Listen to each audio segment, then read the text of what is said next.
سلامونه او نیکې هیلې. نن تاسو ته د کوچ ټي پي کانال په هکله باندې وایم چې موږ د هامو دریاب کې څومره سهم لرو، د هامو دریاب سرچشمې کومې دي او موږ باید څومره سهم ولرو، او ازبکستان څومره سهم لري، تاجکستان څومره سهم لري او ترکمنستان څومره سهم لري، او حقیقت څه دی، ولې موږ دومره تباه یو.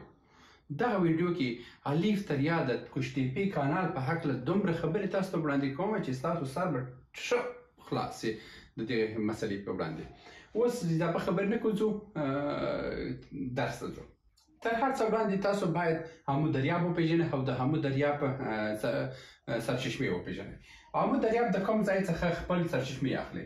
هامو دریاب چې دی د افغانستان د پامیر څخه شروع، د پامیر د غرونو د واورې څخه شروع دی، چې دلته د تاجکستان پامیر غرونه هم دي، او دلته زموږ د افغانستان د پامیر غرونه چې دي دا منطقه راځي، د پامیر هامو دریاب ته اوبه راځي، او دلته د تاجکستان د غرونو څخه چې کوم، او دلته د مرکزي اسیا د غرونو څخه د کوکچه دریاب څخه دا ټول اوبه چې دي د هامو دریاب ته راځي، او هامو دریاب څخه داسې ځي د اورال جهیل ته ځي، او د اورال جهیل څخه بیا ترکمنستان هم استفاده کوي، ازبکستان هم استفاده کوي، او هغه کرغزستان او قزاقستان او هغه چې اوس نن سبا چې غږونه راوتلي خو هلته یې ګټه ده، دا تر اورال جهیل چې ورسېده دا نو بیا دوی خوځان ته هم کشي، دلته کیسه ډېره اوږده ده. اوس زه تاسو ته وایم چې تاجکستان خپل ټولو منابع چې دلته درلودلې 90% خپل منابع ټوله په مصنوعي ډول باندې کاټ کړي دي، او دلته په هامو دریاب کې د تاجکستان څخه که اوبه راسي 10% اوبه راځي، نور 90% اوبه چې دي ټول د افغانستان د منابعو څخه دي. دا افغانستان منابع کوم یو منابع دي؟ دا د پامیر منابع چې دي په دې ډول باندې چې راځي، پامیر د هامو ته یو ځای کېږي، دا د قرارداد خبرې پر دې باندې سوي دي. مګر موږ چې قرارداد کړی په کوم ډول قرارداد مو کړی دی؟ 50% تاجکستان په کې سهم لري، 40% افغانستان سهم درلودل، 8% ازبکستان سهم درلودل، 2% ترکمنستان سهم درلودل. دا هغه حوالی قرارداد و. بیا وروسته په بل قرارداد چې وسو تاجکستان خپل هغه پیمانه پوره وساتله، افغانستان ته دلته 40% سوه چې بیا اوس بیخي 25% ته خبر رسېدله، او ازبکستان پسې ډېر سو. اوس د هامو دریاب په حساب باندې زه تاسو ته وایم چې تاجکستان 10% اوبه هم نه راځي، ټوله زموږ اوبه دي. زموږ اوبه هم کوم اوبه د قرارداد وړ دي؟ هغه اوبه چې د پامیر د څوکو څخه راځي او په هامو ته ګډېږي. مګر دلته موږ نور دریابونه هم د مرکزي د افغانستان څخه هم ځي د هامو ته ګډېږي، هغه په قرارداد کې هم نه دي، مګر موږ د هغه څخه هم استفاده نشو کولی. په دې انځور کې زه تاسو ته وایم لکه څنګه چې تاسو اوس دلته وینئ په تصویر کې، په دې تصویر کې د کوکچه دریاب چې دی دا څه ناڅه د مرکزي افغانستان د غرونو څخه سرچشمه نیسي، او دا هم ځي هامو دریاب ته ځي. دلته د کندوز کوم سیند چې دی دا سیند هم د افغانستان د مرکزي غرونو څخه د بابا د غرونو څخه سرچشمه اخلي او ځي هامو دریاب ته ځي. دا دوه چې دي، او دلته چې کوم نور غرونه مصنوعي غرونه چې د کوچني واړه غرونه دي په څو وخت مخکې او باندې بند هم جوړ سو، دغه هم ځي په د هامو دریاب ته یو ځای کېږي. زموږ حساب چې دی فقط او فقط دا اوبه چې دي د مرز سره چې نږدې دي، دا اوبه موږ د حساب ورسره کړی دی چې زموږ باید دومره فیصدي ولرو. تاجکستان خپل اوبه 90% کاټ کړي دي، زموږ اوبه چې دي موږ دومره تربدره یو. د کوکچه دریاب اوبه، د کندوز د دریاب اوبه، او همداسې د بدخشان د نور وړه وړه سیندونو، دا د افغانستان مسلم حق دی چې دا اوبه ټول په کلي ډول باندې وګرځي. مګر په کوکچه دریاب باندې پلان جوړ سو چې بندوبرق جوړ سي، دغه بند کې جوړ سوی وای 450 میګاواټه برق یې تولیدولو. دا په کوم کال کې په دې باندې پلان جوړ سو؟ په 1995 کال کې په دې باندې پلان جوړ سو. ولسمشر غني پر دې باندې کار وکړو چې دا جوړ سي. ټول کارونه هم مخته ولاړه، یو قزاقستاني شرکت سره هم په دې باندې خبرې وسوې، مګر خبره دا وه چې زه یو بل راپور تاسو ته وړاندې کوم. دلته دغه راپور کې رویټرز وړاندې کړی دی. تاسو دغه راپور بیا وګورئ، دا ځکه چې په پیسو باندې دی، ماته زه نشم کولی دا خلاص کوم. د عطا محمد نور او د دوستم دسیسې دا په شمال کې د کوکچې د دریاب کارونه ټول دلته عطا محمد نور او دوستم برته په ټاپه ودرول او دا اجازه ورنه کړ چې دا داسې جوړ شي، د کوکچې دریاب باندې د بند جوړ شي. دا بند کې جوړ شوی وای زموږ اوبه هغه شمالي ولایتونه ډېر تر کنټرول لاندې راتله، مګر بدبختانه چې جوړ نسو او د برق هم ګټې پکې وي. اوس راځو د کوشتیپي کانال په حساب باندې چې اوس تاسو پوه شئ چې اوبه زموږ څومره حق دی او څومره موږ شوی چې استفاده وکړو. هېڅ استفاده کولی او 100% هم زموږ اوبه دي.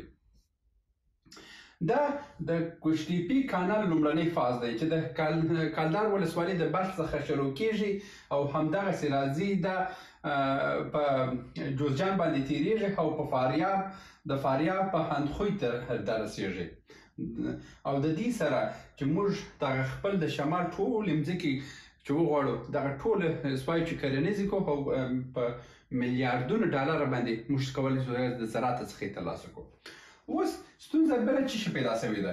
په دې ورځو کې د ازبکستان رئیس ولسمشر هم خپل چیغې شروع کړي دي چې دلته باید دا جنجال جوړېږي، دلته باید دا کار ونسي. زموږ وزیر د اوبو علي احمد عثماني د خاین په ایران انټرنیشنل افغانستان انټرنیشنل سره په مرکه کې وایي چې طالبان باید ژر تر ژره دا بند کړي چې د افغانستان او د همسایه اړیکې خرابېږي. د همسایه او د افغانستان اړیکې د خدای ژر لا پسې خرابې کړي چې زه خپل اوبو اجازه نه لرم چې زه خپل اوبو استفاده کوم، په دې خاطر چې همسایه خفه کېږي. دا هغه خاینین خلک و چې جمهوریت کې دا د وزارت پر چوکۍ باندې ناست و.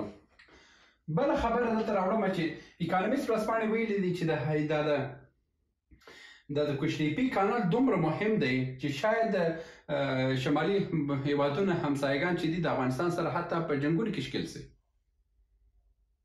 یعنی دا څو وخت مخکې هم د ډېرو استادانو ډېرو تحلیلګرانو په افغانستان کې ویل چې د اوبو جګړه را روانه ده، که موږ خپل د اوبو مدیریت ونه کړو څه موده پس موږ نشو کولی چې خپل اوبه هم مدیریت کړو او خپل ژوند هم دلته وساتو. د اوبو جګړه را روانه ده، افغانانو خپل ځان هوښیار وساتئ. د کوشتیپي کانال پلان چې دی دا داود خان جوړ کړی وی او زه تاسو ته وایم چې د دې اصلي پلان او آخر پلان څه دی. دا د همدریاب نقشه ده چې د په همدې ډول باندې راځي او دا تر حاصله ځي د وران جهیل ته ځي. دلته ازبکستان څه کړي دي؟ دلته ازبکستان په همدې ډول باندې چې تاسو وینئ دا دلته مصنوعي کانالونه یې جوړ کړي دي. په دې نقشې کې تاسو وینئ بیا دا کانالونه همدا رقم یې را تېر کړي دا دلته مصنوعي کانالونه جوړ کړي. د مصنوعي کانالونو په اساس باندې دلته خپل ځان ته ذخیرهګاوې جوړې کړي دي. هغه ذخیرهګاوې هم زه اوس تاسو ته ښیم. کیسه ډېره خطرناکه ده. موږ باید خپل ځانونه پوه کړو. ټول افغانان باید پوه شي چې د کوشتیپي کانال ډېر ضروري شی دی. دا د کوشتیپي کانال دی چې فقط دغه سیمه موږ غواړو چې په اوبو باندې خړوب وکړو، مګر همسایګان همدې ته هم دغه خو داسې شوي دي چې ته ولې دغسې استفاده کوې او زموږ همسایه د کوم ځای څخه تر کوم ځای استفاده کوي. زموږ همسایه ګوره د همدې ځای څخه وړي اورال جهیل ته وړي. اورال جهیل قزاقستان، قرغیزستان، ازبکستان، ترکمنستان د دې ټولو څخه د اورال جهیل څخه استفاده کوي. دوی دومره صلاحیت ولري او اوبه چې ټوله منابع زما خپل دي، زه په کې هیڅ صلاحیت نه لرم او زموږ یو څو خاین دوستم او عطا محمد نور په دې باندې دا څه هم کولو چې ته حق نه لرې چې دا کانالونه جوړ کړې په شمال کې، ته د شمال حق نه لرې. موږ یې رهبران یو او همدغه خاینین وه چې نن تر دې ځای ورسېدله خبره. اوس دلته راځم. تاثیر کانال کوشتیپه په مرکزي اسیا باندې د دې خبره ځای کړې ده. د اقتصادي رول ډېر لري. د افغانستان دپاره سرنوشت سازه ده. په دې بحث کې راسه سنګر په نامه باندې یو ویبسایټ دی. دا د احمدشاه مسعود زوی چلوي. دلته یعنی د کوشتیپي کانال په اساس باندې دوی تر اوسه پورې 100 مقالې نشر کړي اوسي چې پښتونسازي و نه فهم چې فقط دا دی چې دوی غواړي چې دغه کشتیپي کانال کې یو څه نه یو څه مشکل جوړ کړي چې دا کشتیپي کانال جوړ نشي او دا هم د ازبکستان او تاجکستان په لمسون باندې دا د هغوی پاپیان دي چې دا حالت ته رسیدلي دي. نو دا د افغانستان دپاره د سرطان دانې دي او دوی باید ژر تر ژره د دې ځای څخه ویښ او دا کانال باید ژر جوړ شي. د کانال له جوړېدو سره د افغانستان اقتصادي حالت به هم سم شي. اوس تاسو ته راځم د ازبکستان مصنوعي داسې درته ښیم چې ازبکستان په دې ځای کې څه شی جوړ کړي دي. ازبکستان لکه څنګه چې تاسو دلته په تصویر کې وینئ، ازبکستان دلته یو مصنوعي ذخیرهګاه د اوبو جوړه کړې ده، دلته یې ذخیرهګاه د اوبو جوړه کړې ده، دلته یې ذخیرهګاه د اوبو جوړه کړې ده. دا د ازبکستان ذخیرهګاوې دي. دلته چې راسي په همدې منطقو کې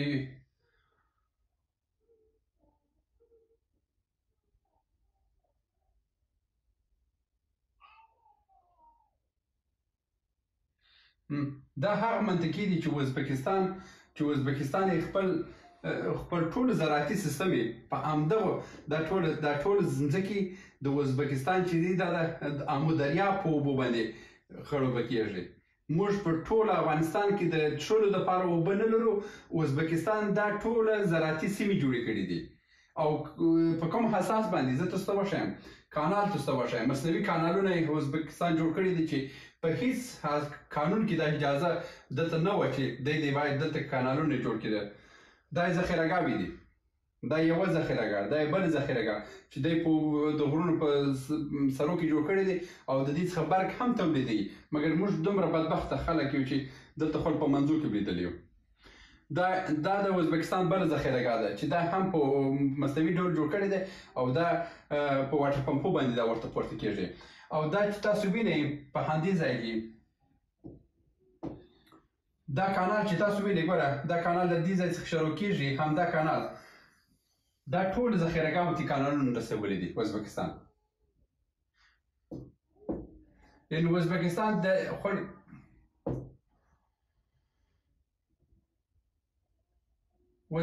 دا خپل ټولې مځکې، دا ګوره دا ټولې کرنیزې مځکې چې تاسو دلته وینئ دغه ټوله په امو دریاب باندې وسي او اصله تر دا څه پورې چایانو پورې رسي دا اوبه. یعنې دا موږ څومره بدبخت یو د خلک په څه اخته دي. موږ د دې مصنوعي کانالونو په مرسته باندې دوی په اوبه د امو دریاب څخه چیرې رسولي دي. دا خو یوه برخه ده چې دوی دلته مصنوعي ذخیرهګاوې جوړې کړي دي.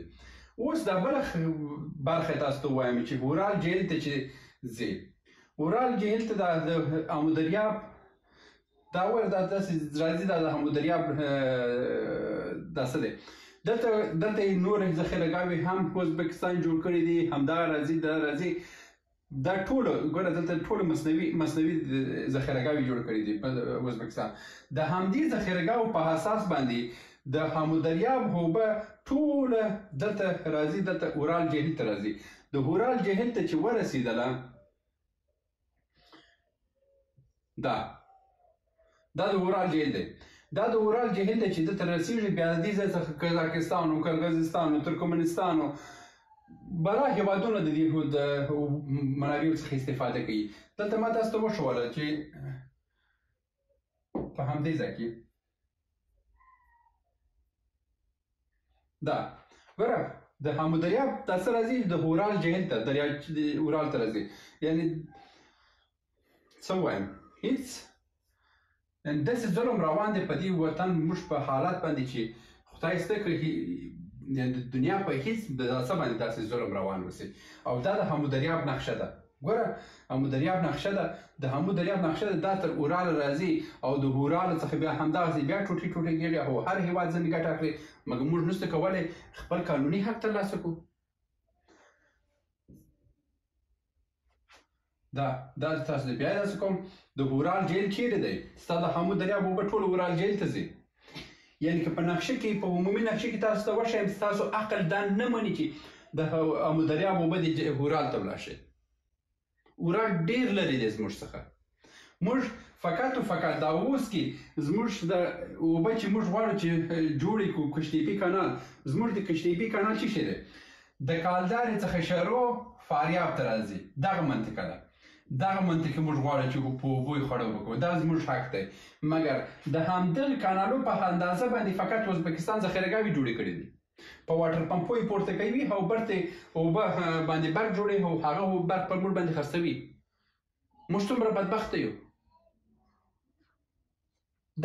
دغه پروژو مخه یې دوستم ونیوله، عطا محمد نور ونیوله، د مسعود زوی اوس هم پکښې کې چغې وایي چې کوشتیپې کانال ودروه. علي احمد جلالي چې وزیر د اوبو و انرژي و، هغه خاین په مرکې کې وایي چې دا باید ودرېږي. اسماعیل خان غوندې پست رزیل انسان هم همدغه حالت ته و چې 3 میلیارډ ډالر چې باید د افغان ملت باندې بنسټیزې پروژې داسې شوی دا ونه شوه. نو موږ په دې 20 کاله کې، موږ په دې 40 کاله کې د همدې اشرارو، همدې د کورنۍ جګړې له امله موږ خو تباه او برباد شو. دلته د اسلام په نامه باندې ټک هم شوی نه دی، د اسلام په نامه باندې شی هم نو، ټوله تجارتي موضوع وه. خو موږ بدبخته انسانان یو چې موږ دلته نه پوهېږو. موږ په دې باندې په قومو باندې اچولی، ازبک دی، تاجک دی، پښتون دی، وزاره دی، دا دی. دلته ستا پر سر باندې څه روان دي؟ څو کاله بعد ته د ماښام اوبه نه لرې، ته د څښلو اوبه نه لرې، د افغانستان ته ډاک جوړېږي. بیا دې راسې تاجک دې دلته ژوند وکړي، دا دې راسې پښتون دې ژوند وکړي، بیا دې ازبک ژوند وکړي، بیا دې هزاره ژوند وکړي. یو له ولاکه اوس باشي ژوند وکړئ. اوبه در څخه ځي. ښه، په دې باندې خو تاسو پوه شوئ. اوس زه تاسو ته وایم چې د سردار محمد داود خان پلان څه شی و؟ سردار محمد داود خان پلان څه دی؟ غواړي څه وکړي؟ هغه دا غوښتل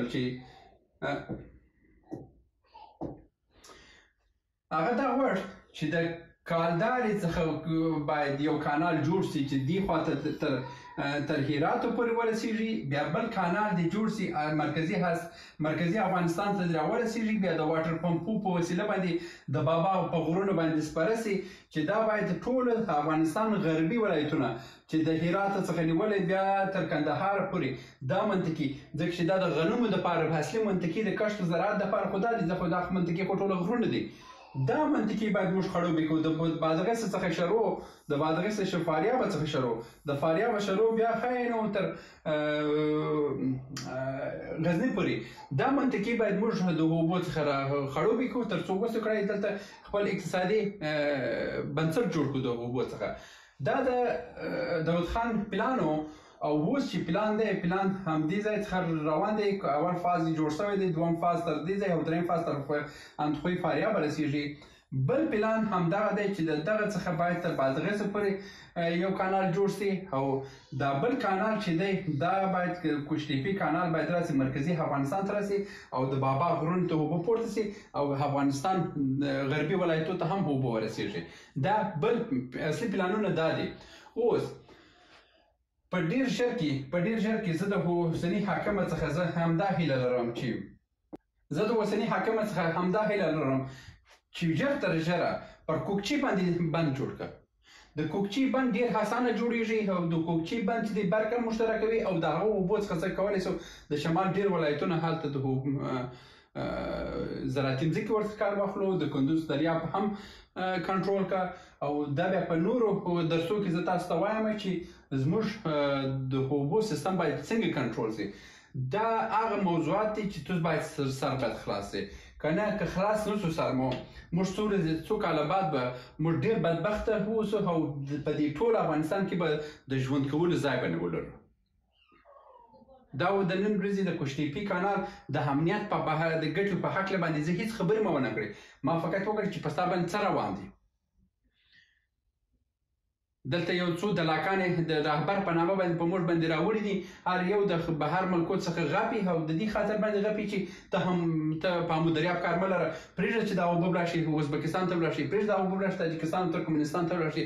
او دلته چې تاجک مري، د تاجک رهبر راولاړېږي چې ته ورته ووایې ته په دې باندې کار مه لره. دا چې دا منطقه کې دغه ټوله منطقه چې تاجک نشینه دا تاجک نشینه منطقې کې دا ټول تاجکان دلته مړه شي، مګر هغه تاجکان چې دغه مسعود کورنۍ او څو عطا محمد نور او څو نور دلاکانو ته پیسې ورکوي هغه باید ووسي. نور چې دا څه ملت چې دلته دی هغه باید تباه او برباد شي، فقط ودې شي چې هغه د دوی باداران دي تږي اسوده ژوند وکړي. دا په دې ډول باندې دا رهبران نه وو، دا هسې د پاپیان وه د نورو ملکونو. دوی ته رهبر مه وایاست. او د اوسني حاکمه څخه یې کوم ژر تر ژره لاس وشور، وخت کم دی، استفاده وکړه د منابعو څخه، دغه ټولو اوبه په دغه ملکونو باندې بند کړه. بیا ته وګوره ضرورت هم نشته چې ته بیخي د دوی سره ترانسپورټي اړیکې ولرې کې ولرې. موږ کولی شو د خپل د ماښام ډوډۍ پیدا کړو، او چې موږ د چین سره وصل شو نور دا ملکونه دي بیخي یو دان هم موږ سره ارتباط ونه لري. موږ کولی شو چې خپل ماښام ډوډۍ دلته جوړې کړو او هر څه خلاص.